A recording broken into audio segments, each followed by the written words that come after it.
All right, now, we were planning on taking the wireless out and talking to Bullfrog Voice. Radio hero. Yeah, he's the guy who does the in-stadium announcing for the Super Bowl and has done it for the past few years. And Giorgio and I, in particular, are always fascinated with him because it seems like you and I always run into him at Media Day and hound him to say things in a really deep voice.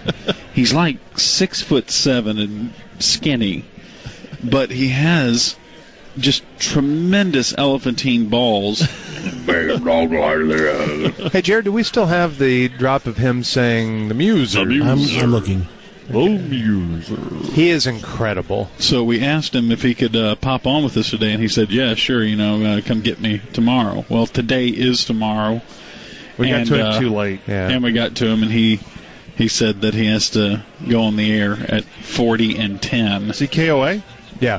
Wow. So maybe we'll be able to talk to him before he heads off the air. Just saw Jose Canseco. That was nice. No, that was Anthony Munoz. Oh. But I have a couple of Super Bowl quick hits. Okay. Number one, I was looking at for some reason, whenever I do wireless, I'm followed around by Killer, who creep shots me all the time. And I'm not exactly sure why Killer enjoys doing this. He leaves his post at the very important command center here. Levels mean very little to Killer. Very little, because he's trying to up his Twitter numbers. So he works on his Twitter account during those moments. But I was looking at those pictures, me talking to people, going, man, how did I get to where I weigh 400 pounds? You don't look like you weigh 400 pounds. No, Either I weigh 400 pounds or Killer is able to take the most unflattering pictures of me ever. And That's Killer's giving thumbs up there. Yeah, Killer's perfected the art of taking the 9-month pregnant man photograph. But I went to a great restaurant last night. You guys ever heard of this Bobby Flay? No. Yeah, famous chef. Yeah, I don't know too much about him, but that's what I hear. Famous chef, right? And I went to his bar, American, his restaurant, Little Shrimp and Grits. Heard it was very good. So I'm walking to this place last night, and I didn't get out of the room for dinner until like 10 o'clock at night. Yeah, you know what I imagined your day was like yesterday? We get back to the hotel at 11. Yeah. I imagine you were in your bed on your laptop for about 5 hours. A little bit longer. Then I imagine you just fell asleep around dinner time for about 5 hours. And then that you woke up around 10 and realized you hadn't eaten all day and then went out for dinner. And I bet that's exactly your day. That's close except for the sleeping part. And, I'd probably just stayed on my laptop or read, in bed basically all that time from 11 o'clock until 10 o'clock. When we go on road trips, it's almost like you're in hospice. I swear this show makes more hospice references than any other program outside of a medical show. You are bedridden for the entire time unless we are here at the media center. Well, there's something to that, because yesterday, about as late in the afternoon, I had to call down to the concierge to have someone turn me to keep from getting bed sores. Jeez. But yeah, so finally I make it out and walk to this Bobby Flay restaurant, and I walk to it, and then I realize it's right across the street from this hotel. I mean, like, I had walked to this hotel, basically. It's just right across the street. Oh, where we are right now. Yeah, where we are right now. Why did you seek out the Bobby Flay restaurant? It's just a recommendation from a friend and from a Frau. And I love thank you. There's Gaylord Perry chiming in on the program.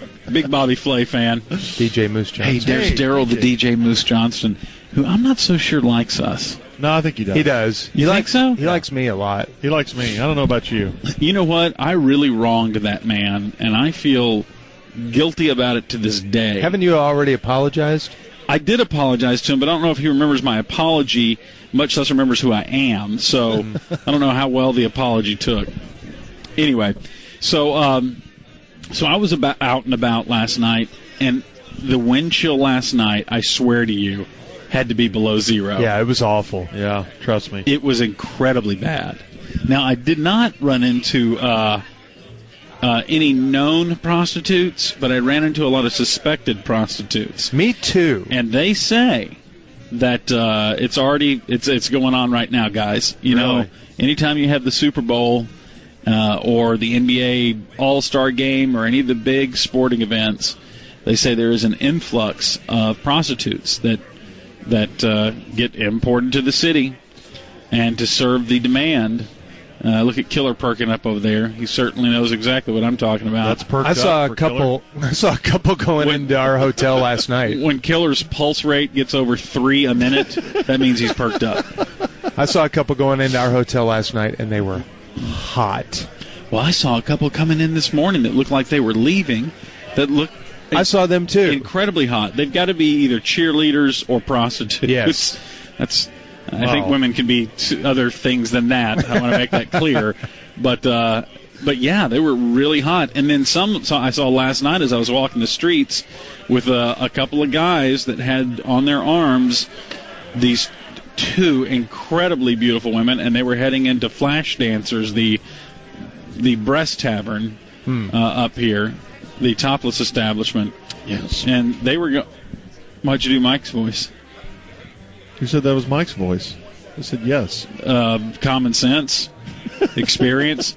And so they were going there. So they say prostitution is up, let's see, an increase of some odd percent. Okay. Hold on a second. They had, they made 298 prostitution-related arrests so far this year, and it's a 30% increase over last year. So it's increasing, and they say it peaks the week before the Super Bowl. And this is the week when they'll make the most arrest, and it's always them doing stings by calling these ads in Craigslist and everything, announcing, hey, you in town for Super Bowl week?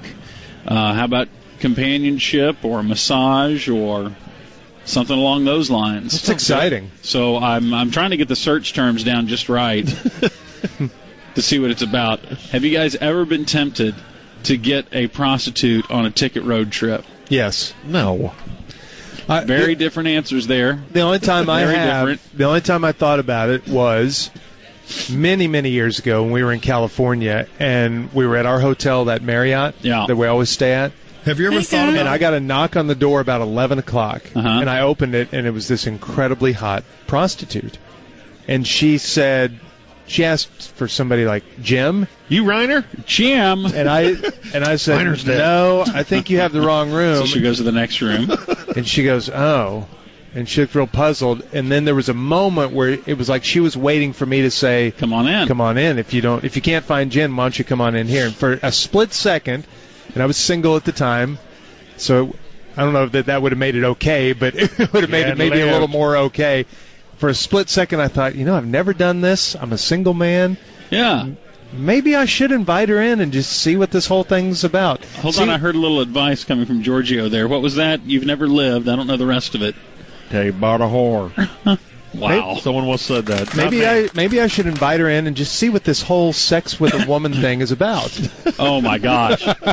No, it's an interesting idea. So, see, this is what I'm thinking that she did, Junior. I think that was a common ploy. She was going fishing. Yeah, there was no Jim. Jim! Yeah. And yeah, she goes fishing door to door, and exactly what you thought. A guy who would normally never arrange and set up something like that and do all the legwork, but she appears at your door, she's attractive, and you could invite her in. And she gave that little 5-10 second hang time, put it out there for me to invite her. Yeah, that was her plan. I think it's if that had happened to me last night, and I had the ability to, let's say, double bag it.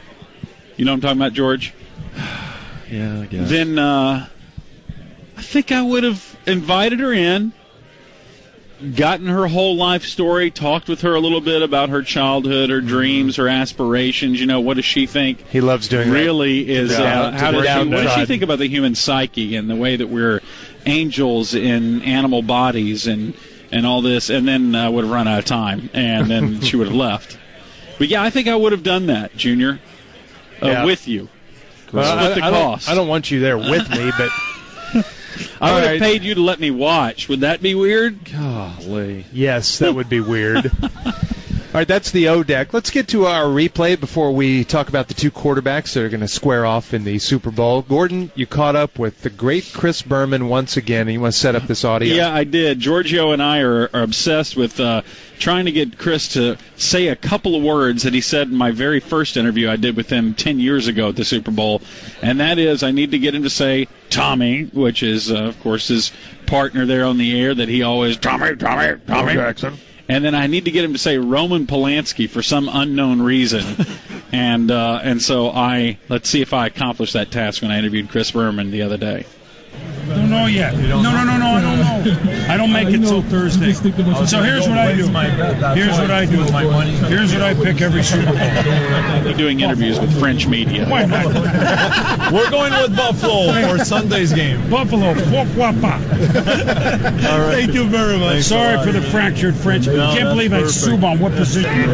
Maybe it's Martin Brodeur blocked my answer. A big thank you. Have a good day. Thank you very much. Pourquoi pas? Just a photo, André. Yes. Just a quick shout out to your French fans in Dallas, Texas. In Dallas, Texas? Are there any? Large French community there. Get out of here. Maybe at Old Orchard Beach in Maine. No, there's French in Dallas. Yeah. To the few French Canadians that are in Dallas who know to get out of the cold, enjoy the Super Bowl from a distance, and it's going to be fun. It's going to be fun. Yep. And a trivia question: name the Who's rock opera. Well, it's Tommy. And who directed Rosemary's Baby? Ooh.